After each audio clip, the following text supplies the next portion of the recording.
Did you hear the one about the software developer that wanted a raise? It's no joke. Well, wow, those lights are bright. I'm Christie Summervill, and today's topic is IT salary trends for 2024. This, to me, is one of the most complex topics. I'm really glad that you're all in here because when I joked about hashtag more, it really isn't a joke when it comes to IT salaries. And with the increased strategies in digitization, in proprietary software building, a lot of you are entering in completely new zones where what the credit union or bank down the street pays has nothing to do with what you're going to have to pay. So I'm really glad to be talking about this today. I do hope you will write your questions down, and let's ask each other those questions here at the end, okay?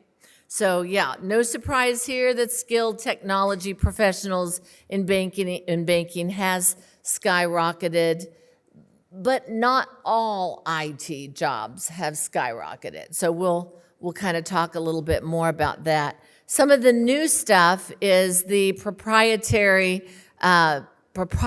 software development that you're getting into. I will tell you, once upon a time, I was a compensation consultant, and I thought I was going to build a software and then I would be able to use that. I did not know. Even my husband still keeps saying, "Haven't you built it already? It's been 14 years." You know? And that's not a joke. But the building, the maintaining, the code update, the testing, then you need an agile environment, and it's a serious strategy that has to be, you really need to seriously consider the cost of what you're doing. So financial institutions are building a lot more proprietary software in risk management systems, in trading platforms, in customer relationship management, in fraud detection systems, and not only the software, the people who build it, but then there's the support staff that comes with it as well. And they come with job titles that you've not heard before. And I think that the salaries are very intimidating and escalating at times, but I also think that there can be a lot of, title inflation, and they come into HR's office and they say, "I need a agile engineer," and they're going to need $180,000. Just like, it's like they've got you, because it can be very difficult to suss that out. So that's a real thing. Historically, most of you have been very involved with middleware, in developing middleware. So that would be systems that would connect your core processor to a key vendor and updating that. A lot of times it's,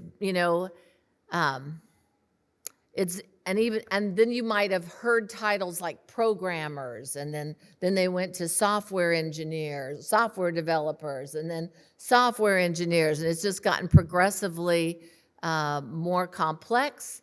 Although I think that the sophistication of CRMs are seeing, many of you might be using Salesforce or others that have added additional technical jobs that have added to the complexity of it. So these cloud-based solutions for hosting your core systems are definitely, now that your core might be in the clouds, that whole skill set, I want to talk about the skill set that you need for someone who can handle that. So when it wasn't in the clouds, it was often someone that could pull the data, could write customized reports, could query some things. And now that your core is in the clouds, you may need someone that can write in JavaScript. And so the same old person, that's not as easy to home grow that person, is what I'm trying to get to, not very well here this afternoon is like in many of your jobs, you can home grow people. You know all about that, and you've done very well with that. But I think that transition from what it used to be to when the core is now in the clouds and the skill set that you need, that's not just go take a Java class or something. You know, you really need people who know, and those could be very long-term employees that have been there, but you have to bring people in that are at a higher level than them, so then you have all those consequential employee relations and things to talk about. So let's talk about Software Developer 1, and I want to share a word with you you may or may not be familiar with. It's a full stack developer. A full stack developer is one that can do the front end and the back end. And I don't know if you know any of these folks, but back end developers don't usually like front end, right? They might say things like, I can do it. That's your key to knowing they don't want to do it. Okay, they don't really like it. Front end developers will never be back end developers, although they think they will also say, oh, I can learn it. But it's two completely different skill sets, and it's very important that you know the difference. Salaries grew 6.5%.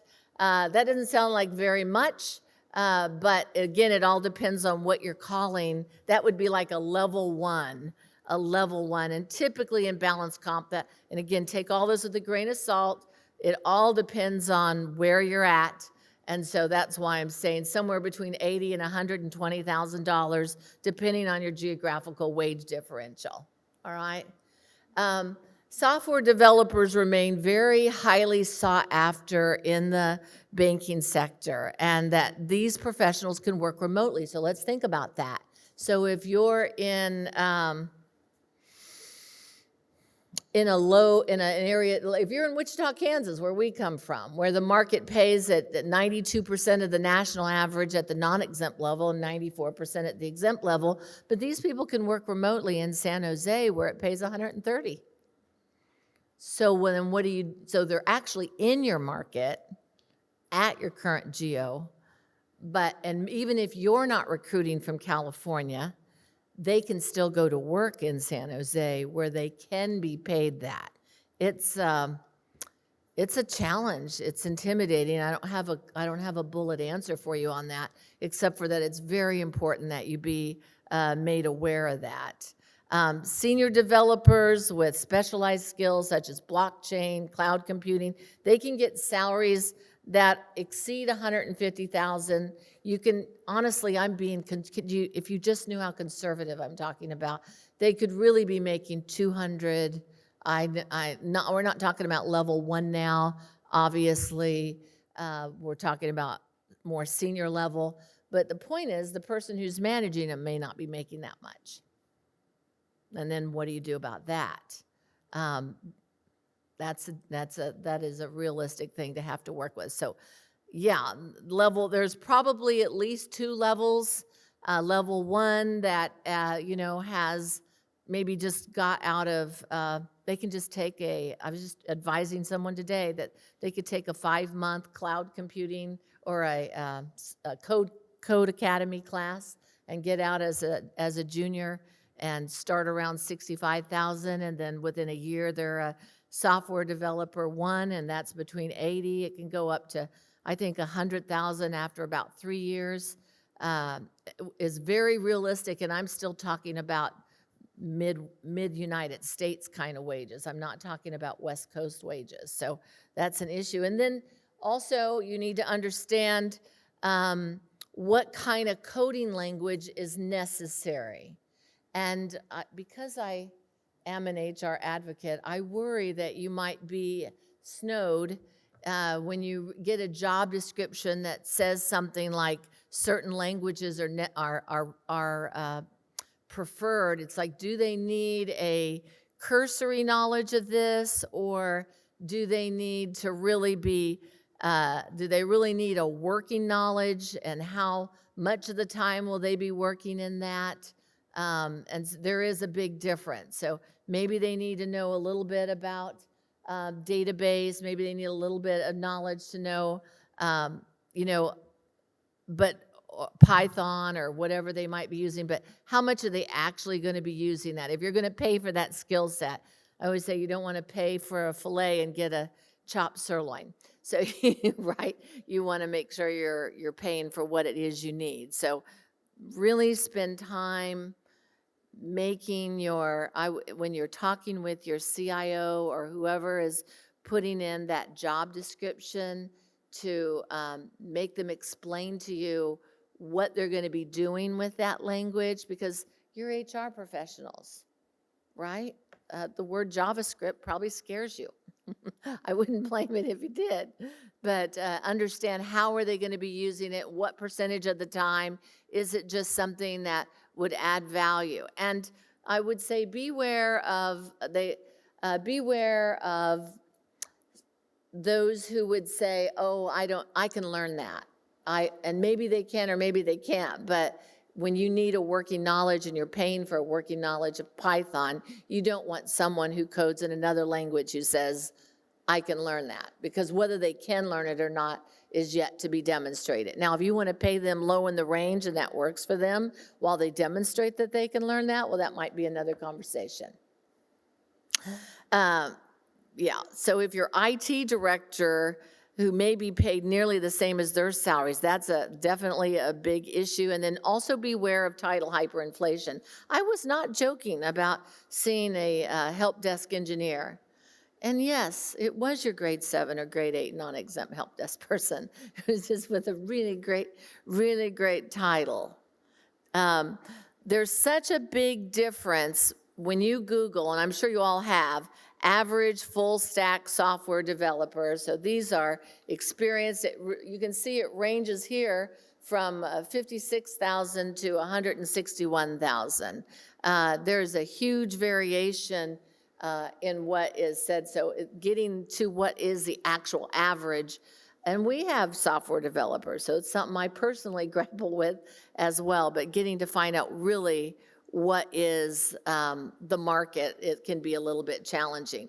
I will say that if you're a BalancedComp client, you're in good shape. We have 4 salary surveys that are strictly IT and have nothing to do with your industry. So that's comforting for you. But if you are still internally developing your salary ranges, you can't just use industry salary surveys and know any of this. You're completely at the whims of the intensity of the personality of your CIO and how much they want that role.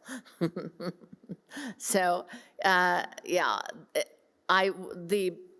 so there are some, I was talking about the wide variations, and the variation can, between average and median. And then when you see something like this, this averages everything, was my point. This takes whether they have a broad range of skills, if they have front-end skills, the back-end developers are responsible for designing, building, and maintaining the server side of the web application. So all of that, when you see, here's the average, it blends it in from all over the country. So you have to be very careful of what you see on the internet. It may or may not really apply to you. So it can be a little bit tricky. Oops. Okay. Yeah.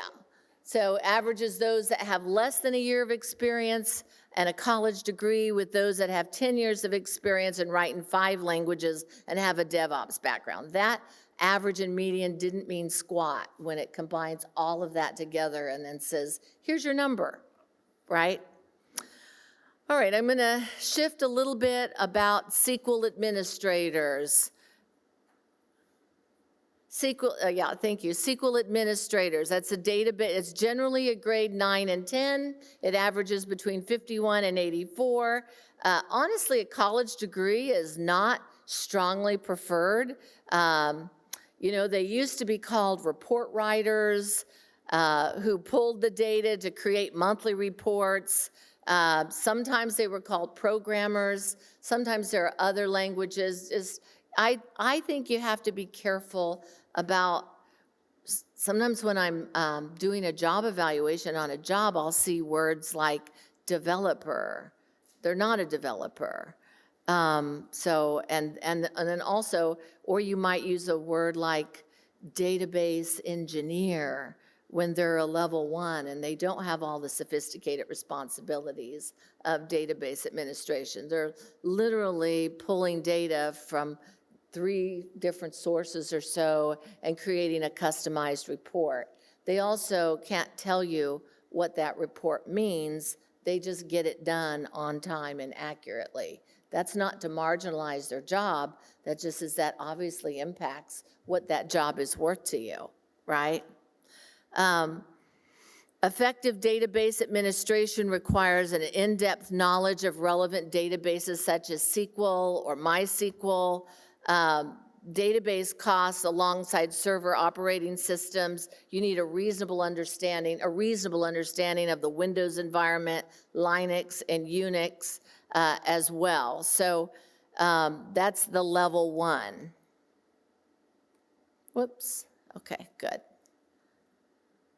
They sometimes install the client end of the database application or assist users with database-related issues. They understand common operating systems and that they should have a basic understanding of the parts, including the server, in case of malfunctioning of those components. So that's kind of your database 1 administrator.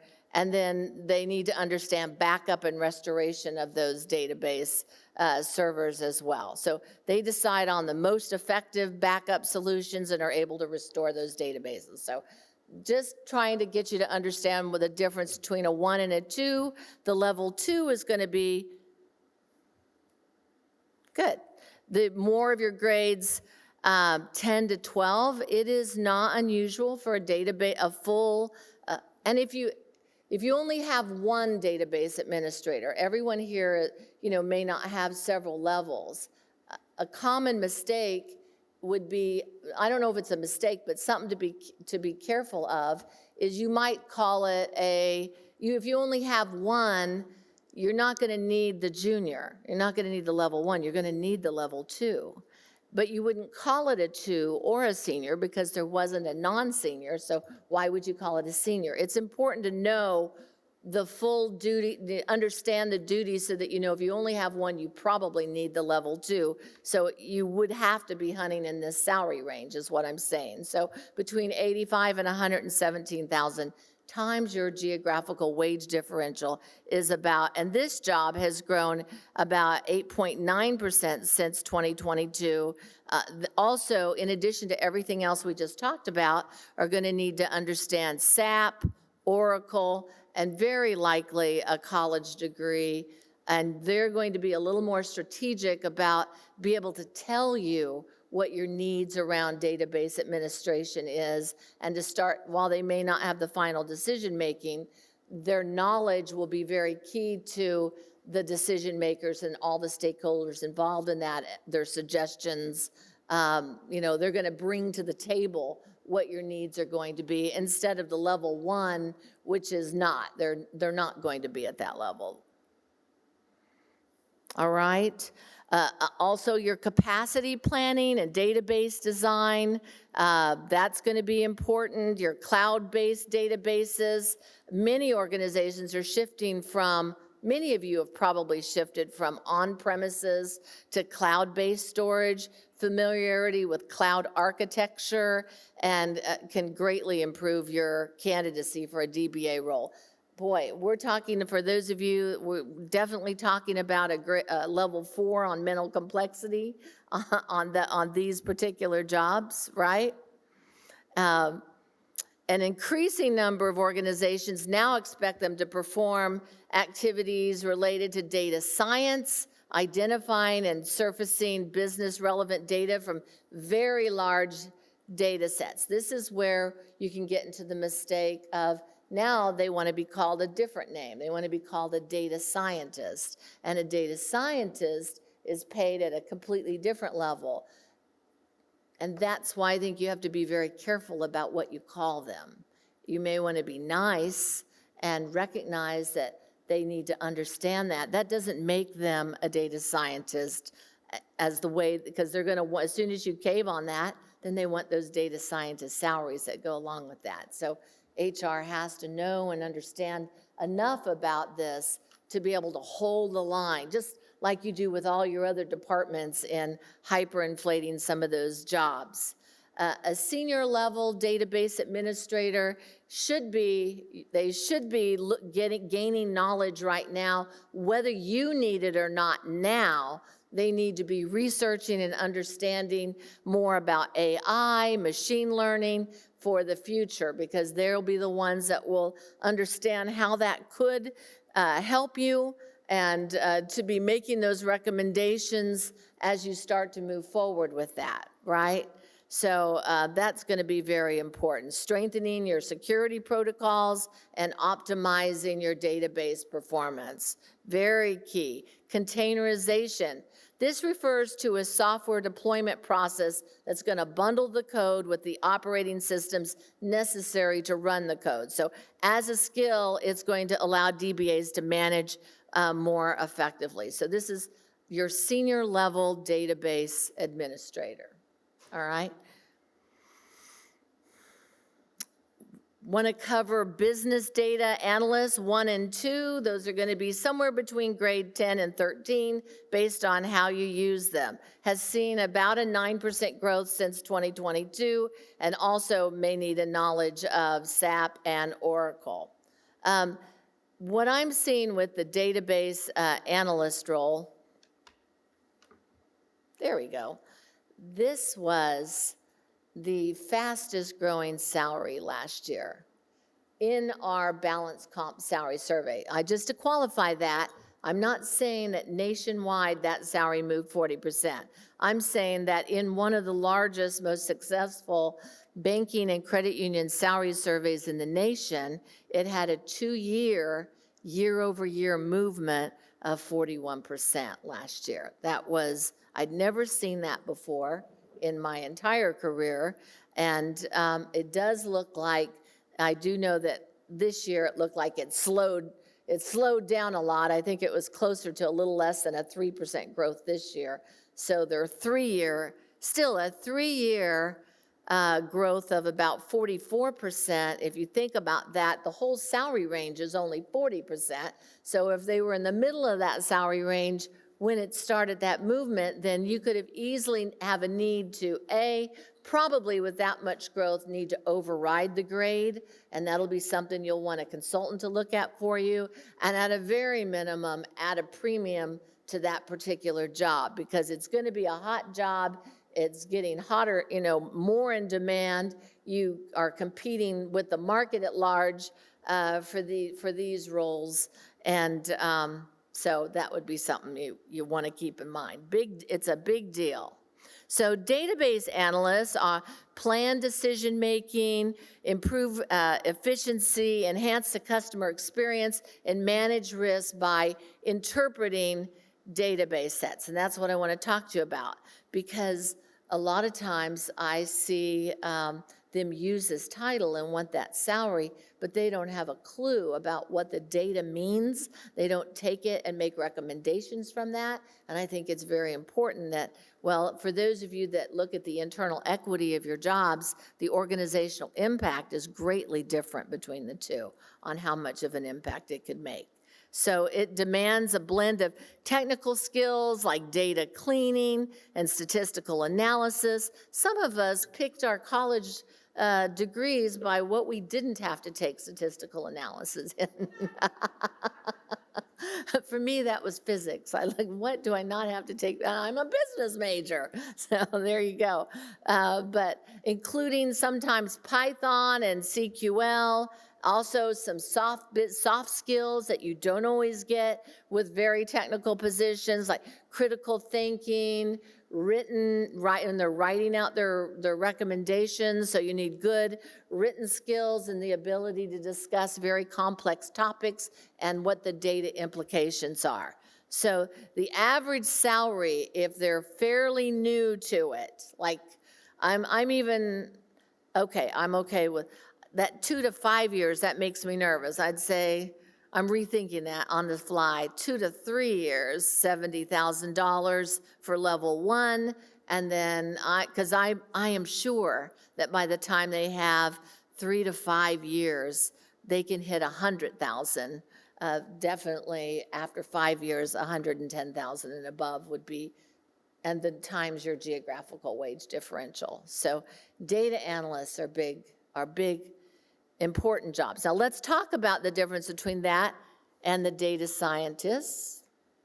Oh, it's the green button, Christie. All right. So data scientists. Does anyone here have a data scientist on staff? It feels like overkill to me, unless you're very large. No, not for Tony. It wouldn't be overkill for you got a very complex organization, so, except for maybe Tony. Data scientists analyze large, complex sets of data to extract actionable insights. They have very sophisticated, very sophisticated statistical analysis, machine learning, and data processing to solve business challenges. It makes them invaluable in data, that big buzzword that we use all the time, data-driven decision-making. And averaging them, I think that 128, it sounds like it says on average, and I know that was my research probably about 2 months ago, but I would think that it's even up a little bit more than that, but up to 171,000 a year. So, and more, and they're hard to find. So we all know what happens when a job, there's few respondents to the ad, few reasonable candidates, and we know we have to pay up and up and up.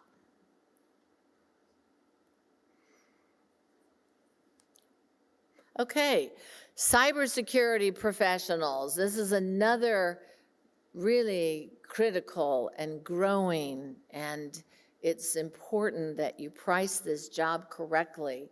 You have many people in your organization that can process a loan, can originate a loan, can service a loan, can make sure that loan is in compliance. You have very few people who can protect you from cybersecurity issues, and that makes it a very big deal. About the time you're $1 billion, you need not only a cybersecurity officer or an information security officer, but I just want you to know it's very normal to have a couple of levels. There are a couple of levels of analysts. So I will say at about $1 billion, you're going to need this additional analyst, because you don't want, let me put it this way, you don't want your grade 14 or 15 or 17 information security officer spending 40% of their time doing grade 9 and 10 work. That makes sense to a lot of you, I'm sure. So having that person that can work beside them would be very important. So as they continuously, this isn't going to decrease, face cyber threats, they are, financial institutions are willing to invest in cybersecurity talent. It's a serious issue for smaller financial institutions that have the same threats. So I can see 3 levels of this cybersecurity analyst at times. And then the Bureau of Labor Statistics projects 52,000 more information security analyst jobs between 22 and 23. So those are additional and growing, which means they're more and more difficult to find. And it's not a job, I would exhort you not to think you can home grow this role. It is a science, and you need someone with ideas that not just the ones you gave them. They need to come understanding the whole infrastructure, the threats, the opportunities, and to be able to bring those ideas, even at the analyst ideas. So I would say if you're $2 billion and above, you probably need it wouldn't be unusual to see an information security analyst level 1, 2, and 3, grade 9, 10, and 11, maybe a 12, and you're also your officer in addition to that. Isn't this fun stuff? Aren't you glad you're not learning about CEO comp? Okay, information security officers can earn between $150,000 and $200,000 annually. It often doesn't report to the CIO. That CIO role has so much, both your network, your infrastructure, your hardware, your applications, and a lot of applications that are key to you even being in business on a day-to-day basis. Understanding information security is a complete different body of knowledge. And I often see it report to the VP of risk. It doesn't mean that the chief risk officer is an expert in information security. If they are, maybe you can get by with a lower grade information security officer, but likely they're not. They're likely very skilled in operational risk, or maybe if you're lucky, lending risk.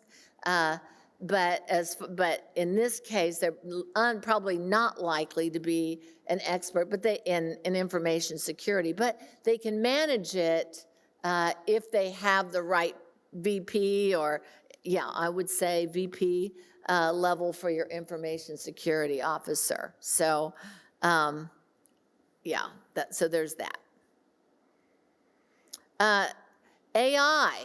Is anyone here doing anything with AI yet? Anyone raise your hand? I'm dying to know. Oh, I see one hand back there. Ooh, I can't wait to talk to you and to hear what you're doing. I will say that I spoke to, and I know they wouldn't mind me telling you, one Nevada credit union, in case you want to talk to someone who's using it, who really did a full-on project with AI, and they cut their call center staff by like 50% or something, some large number like that.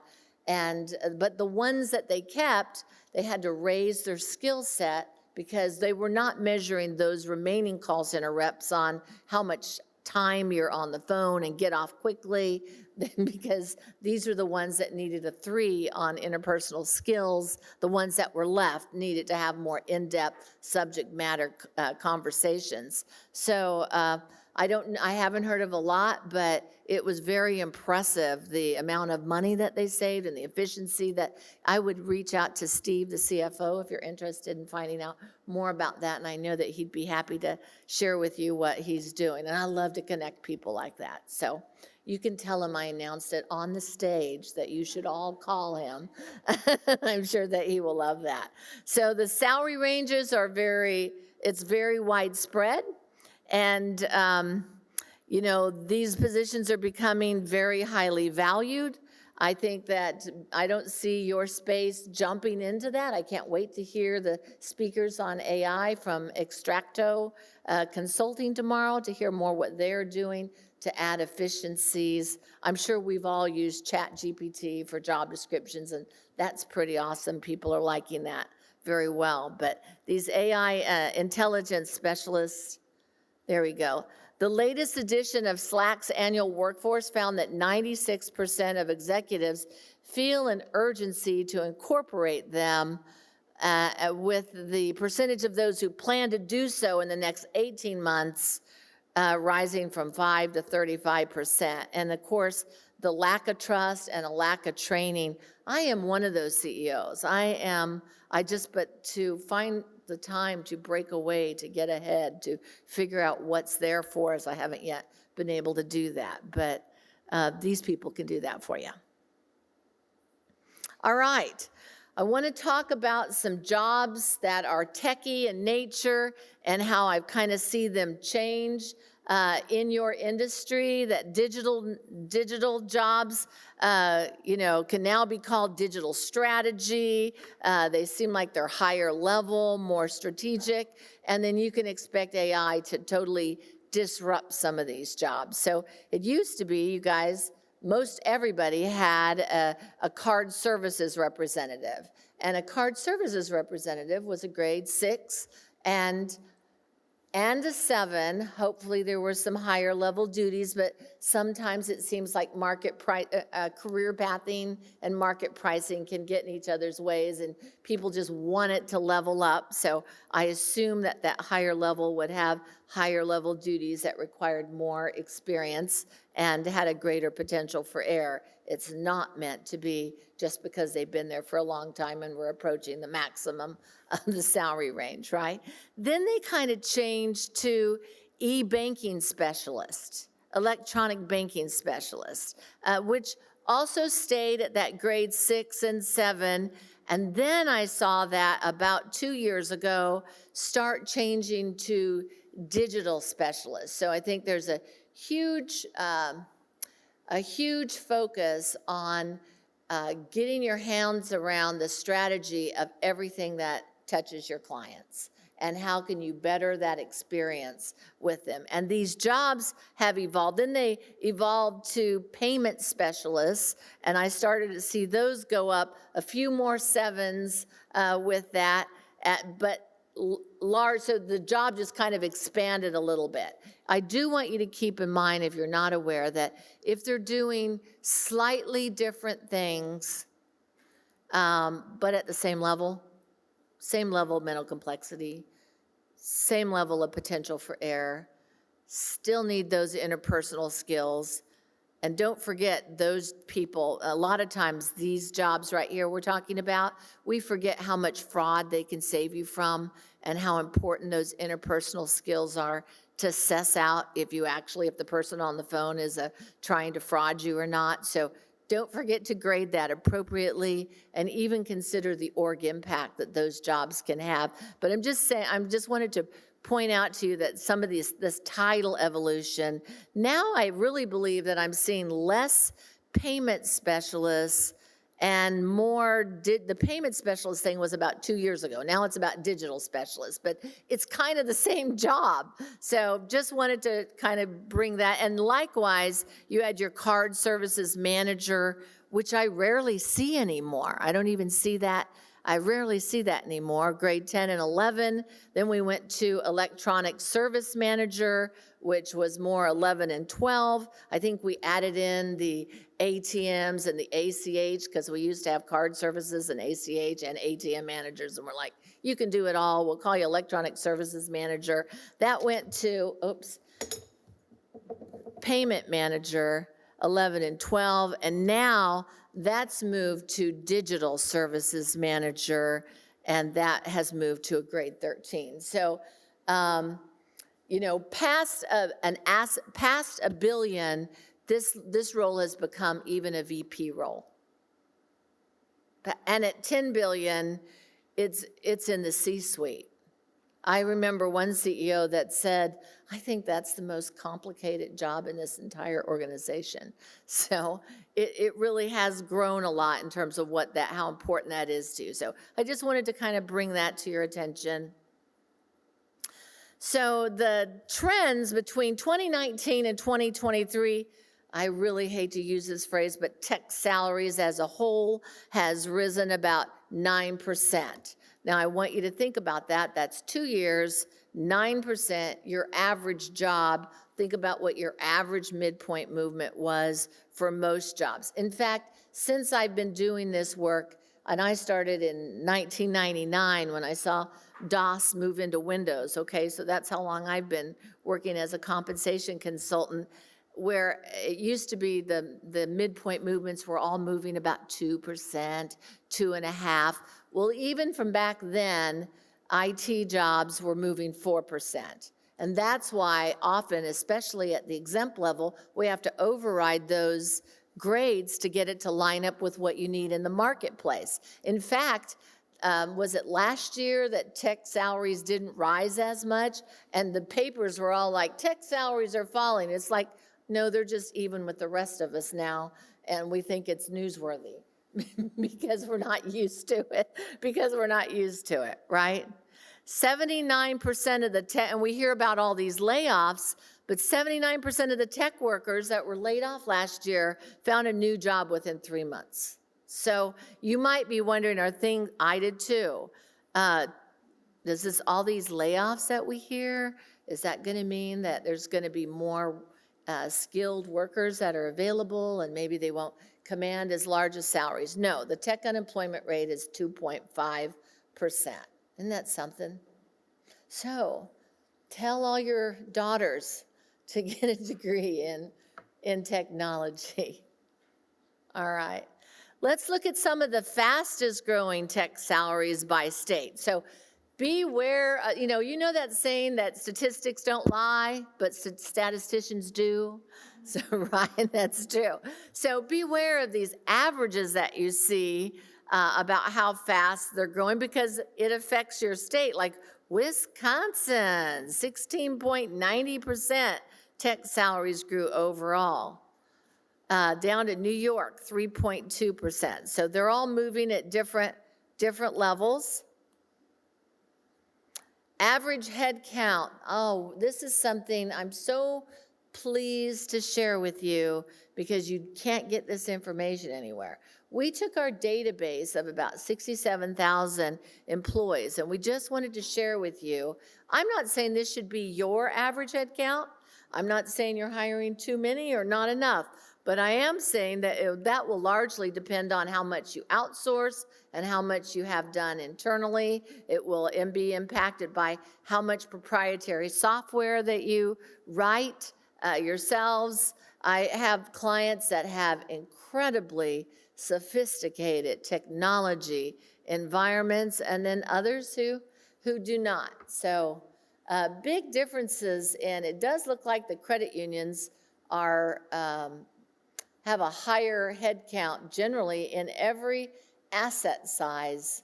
In every asset size. So and I wanted you to see the difference between 2018 and 2024.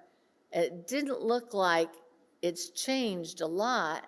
Actually, it really doesn't look like it's changed a lot since 2018 and 2024 in terms of head count. So we'll be curious to see how that changes in the future. This is something we update every year. In fact, every November we produce our annual comp report, and you'll be getting news about that. So you'll be able to download it from that. So you'll get the most latest information on that. So good info. All right.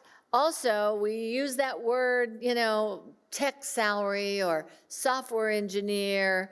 I wanted to show you the average tech salary by industry and how much that can vary as well. But the banking and financial industry is number 4, but it's also very, very close, in my opinion, from number 1, 2, and 3. Do you see here how you compete with the market at large and not just within your own industry? So let's take them away from the government. It looks like you might be recruiting some governmental workers or something. Maybe that'll help. And then, let me see, let me go back. That was by industry. And this is, continues. So there's more. So you guys pay even more than the information technology industry as far as average salaries go. And then also, all jobs, all IT jobs are not moving at the same rate.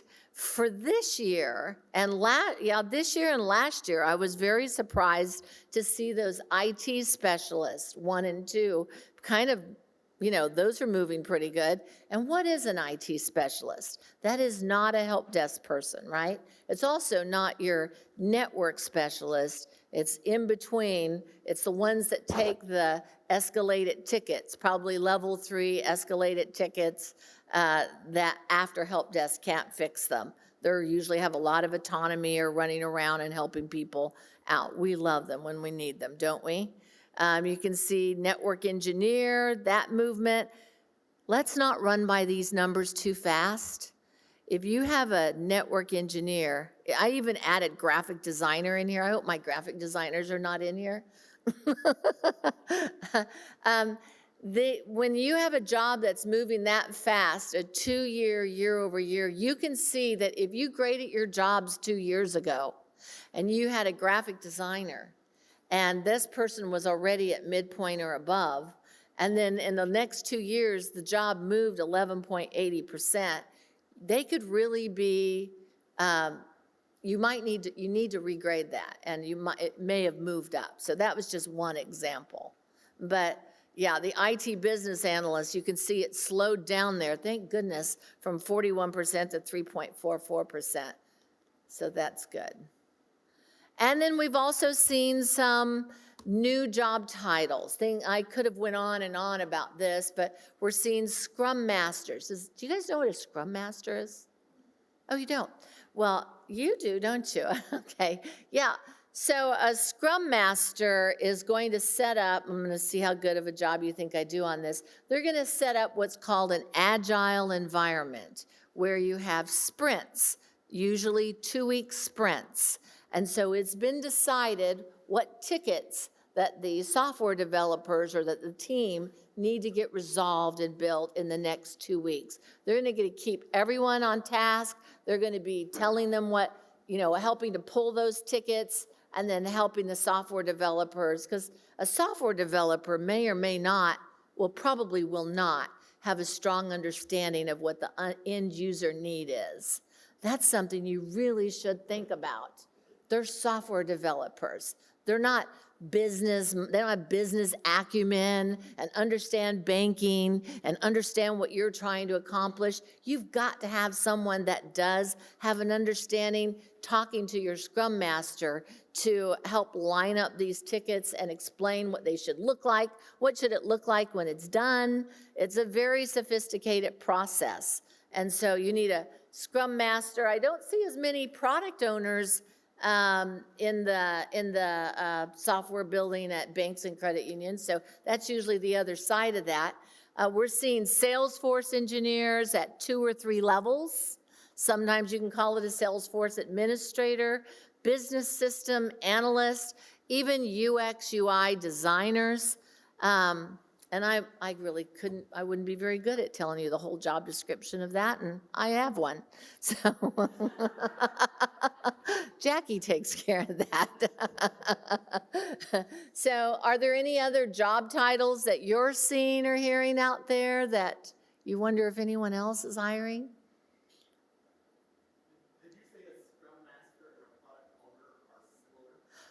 Well, they're kind of on the back ends of each other. So, Jackie, would you like to take that question? You can do it. Or I'll share the stage. Come on up. She'll give you the right answer. Well, the truth of the matter is there's not a uniform answer for that. My husband happens to work in technology at AGCO as well. He started out as an engineer. He moved into the Scrum Master role. And a lot of different organizations do them differently. But pure Agile, the Scrum Master is primarily responsible for administrating the process itself. So a sprint is a specific series of events. There's going to be sprint planning at the beginning where all of the developers are supposed to understand what tickets they're going to carry out.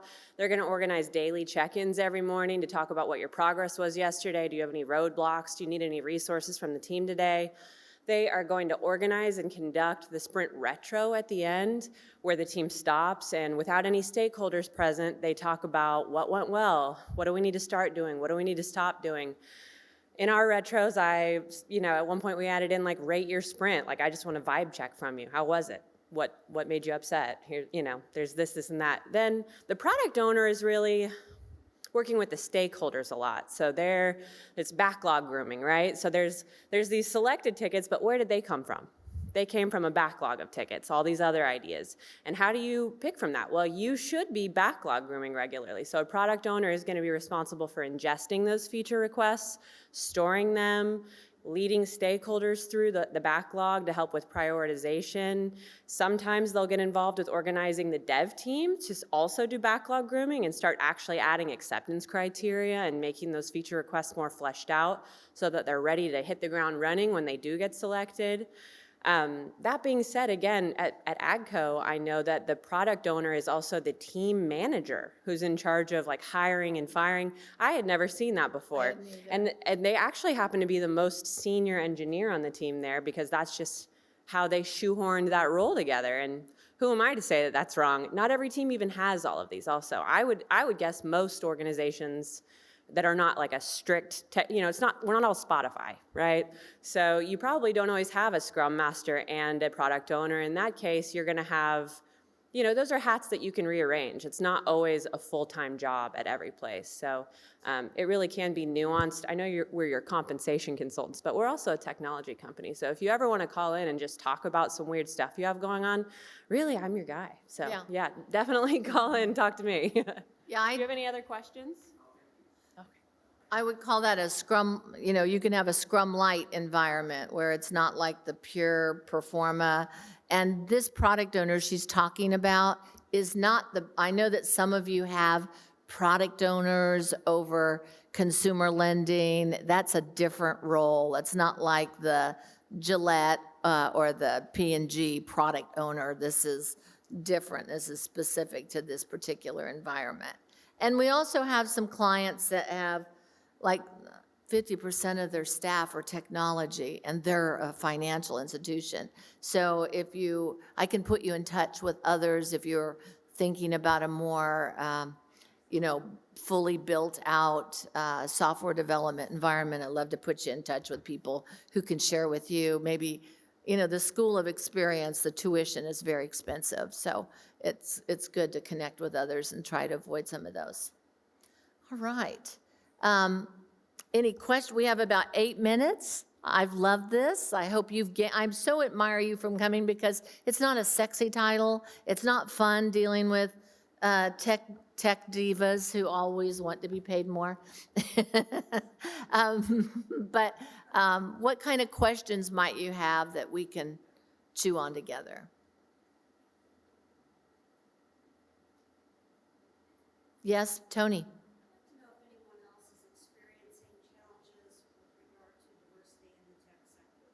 Interesting. With getting it? Yeah.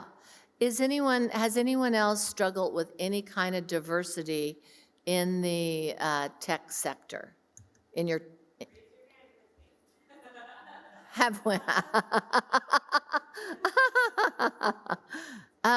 Because they're largely white guys that are yeah, it's very male dominated.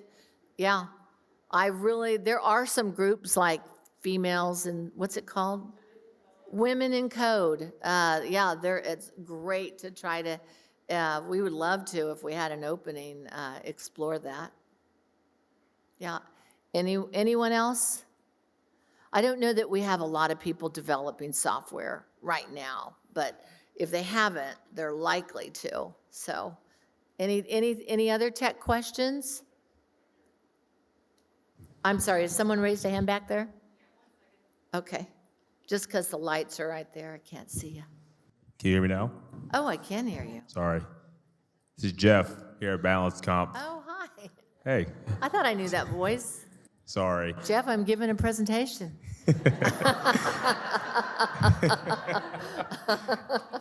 So my question is, how often do you see that these roles are hybrid? And would that typically be the case at smaller institutions? And then also, what would be the variance on those titles? Like if you had examples of what you've seen historically, I'd be curious. I think I see less hybrid work. This is anecdotal in the IT department because it's such specialty skills. That's a great question. And because it's such a specialty skill, I don't see it quite as hybrid, but I'd love to hear anyone else. Do you have hybrid roles in, Tony, do you? Give me an example. About 17 in our IT space, and the only people that are on deck full-time are our help desk folks.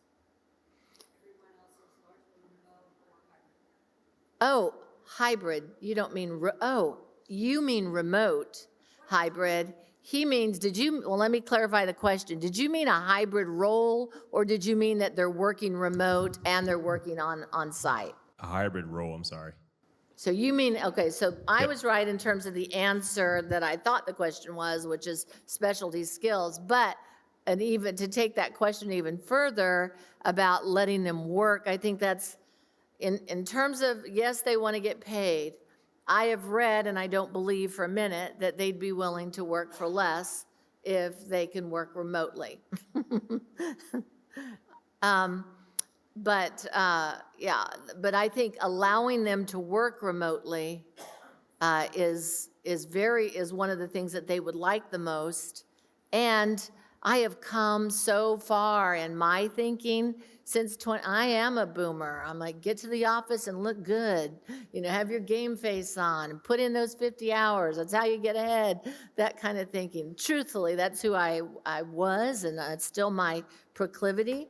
But I thought I was being incredibly with it when before COVID happened, I created a policy that said that they could work remotely 1 day a month. I was leading edge, right? And then COVID came, and they've worked so phenomenally. You guys know the how many new features and how up to date and how great it continues to change and looking like I have been impressed. So while I had to scale down offices because no one wanted to come, most of the staff is remote, and they work harder and at a greater velocity. So it's all about hiring the right people. Not everybody is cut out. They won't own it because they don't recognize it in themselves. So maybe that pre-employment testing that Dolly's doing, well, she wouldn't call it pre-employment testing, but I would. Okay. That Dolly is doing in the other room. But some people, some profiles are not designed to work as much as their heart, they might think they can do it. They're not meant to work, but remotely. But many people can and have, and I've really seen a great difference. I've been very pleased. So if you wanted to, besides pay, if there was one thing that would make a big difference to your IT staff, would be the ability to work remotely. And if you want to try it out like I did, I wouldn't do 1 day a month, but and I was so proud of myself. But if you wanted to try it like, 1 day a week, 1 day every 2 weeks, or something that feels conservative and makes sense to you, I would highly recommend it. I have the ability for someone to steal my people, my software developers, has greatly been reduced because they can work exactly the way they want to work, and they do it very, very well. So I would say that. I hope that you've gotten something out of this time together. Don't forget your QR codes that are on there. And please know that we are here for you if you want to talk about IT salaries. We have one more question. Okay. Yes, I'm sorry. Hi, Yolanda. Hi. Question is, what type of advice or suggestion would you have for an organization? Because you did say several times about these positions cannot be homegrown. I honestly know what that means. Cannot be what? Homegrown. Oh, yeah. Yeah, in some of those areas. But what if possibly 90% of your IT department is homegrown, and they do not have the true expertise in some of these areas, and they are highly compensated in these positions, but you are now, you're no longer that 400 or 500 million, you're in that over $1 billion category. So what would you suggest or advise to actually get those employees to that level outside of, hey, you can get certifications or force certifications, but would that be the best option? That's where my mind went immediately, Yolanda. It's going to make you talked about being small and having fast growth. And when we're small, it almost feels like family. We're not family. It is business. And I'm saying that in the kindest sense because it makes it difficult with our employee-centric values to be able to say the job has outgrown you and the skill level that's needed. And so that goes right back to performance requirements and documentation on a regular basis, maybe making those certifications a requirement. I guarantee you, your financial advisors don't feel bad if someone can't pass the certification test. They're not going to let them be a financial advisor. And so you can have those certs that are in there. And I know we only have 27 seconds, but I was thinking about our presentation earlier and about how a lot of these are millennials and how important it is for them to, they have to like each other. There's a thing there. These guys play games together in the evening, and they have they become colleagues and friends. And so I think sending them off to great conferences, if they are great, to let them go to that. And I used to be afraid, because those conferences are full of sponsors that are right there to recruit your people away. But not sending them to those, there's a payoff for that. Doesn't answer your question, Yolanda. The answer to your question is you got to make the hard calls. You got to set that performance criteria like any other job. Work them up or work them out. Work them up, work them out. That would be what I'd have to say. All right, thank you. Thank you so much for being here. I'll be here the rest of the conference, turns out. So catch me on the side if you let me know if I can help.